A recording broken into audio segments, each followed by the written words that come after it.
अस्सलाम वालेकुम नाजरीन, आप देख रहे हैं MR न्यूज़ और मैं हूँ राशिदा हफीज़ और मैं हूँ मोहम्मद इब्रार। सेक्रेटरी जनरल अक़वाम मुत्तहिदा ने COP26 माहदे को नाकाफी करार देते हुए कहा है, हम अब भी मौसमियाती तबाही के दरवाजे पर दस्तक दे रहे हैं। माहौलियात के लिए काम करने वाली नौजवान समाजी कारकुन ने भी COP26 माहदे को मुस्तरद कर दिया और कहा कि असल जिद्दोजहद इन ऐवानों से बाहर होगी और हम कभी हिम्मत नहीं हारेंगे। दूसरी जानिब बरतानिया और यूरोपीय यूनियन ने COP26 माहदे का खैर मुकदम करते हुए इसे माहौलियाती आलूदगी कम करने के हवाले से अच्छी पेशरफ्त करार दिया। बलूचिस्तान के इलाके तुर्बत के नवाई इलाके होशाब में सिक्योरिटी फोर्सेस के ऑपरेशन के दौरान 2 सिपाही शहीद हो गए। पाक फौज के शोबे ताल्लुकात आमा के मुताबिक ऑपरेशन बैरूनी हिमायत याफ्ता दहशतगर्दों के इलाके में मौजूदगी की खुफिया इतलात पर किया गया। ISPR का कहना है कि सिक्योरिटी फोर्सेस की जानिब से इलाके का घेराव करते हुए दहशतगर्दों के साथ फायरिंग का तबादला हुआ। दहशतगर्दों को भारी नुकसान पहुंचा।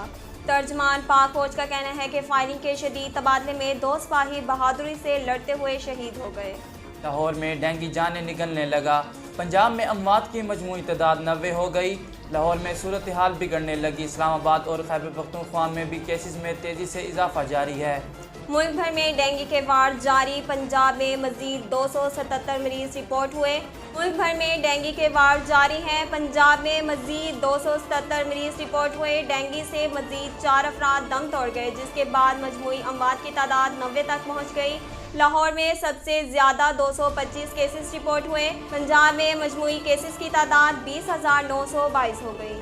इस्लामाबाद में डेंगू के मजीद 23 मरीज सामने आए। शहर इक़्तिदार में डेंगू के मजमूई मरीजों की तादाद 4,315 है, जबकि अब तक डेंगू से 19 अफराद जाँ बहक हुए। मुल्क भर में कोरोना मुस्बत केसेस की शरह 0.77% हो गई। National command and operation centre के जारी करदा दादो शुमार के मुताबिक गुज़िश्ता 24 घंटों के दौरान कोरोना के मजीद 263 नए केसेस की तस्दीक हुई, जबकि गुज़िश्ता 24 घंटों के दौरान कोरोना से 11 अफराद इंतकाल कर गए। नाजरीन, अब तक के लिए इतना ही। मज़ीद खबरों और तफसीलात के लिए देखते रहिए MR न्यूज़।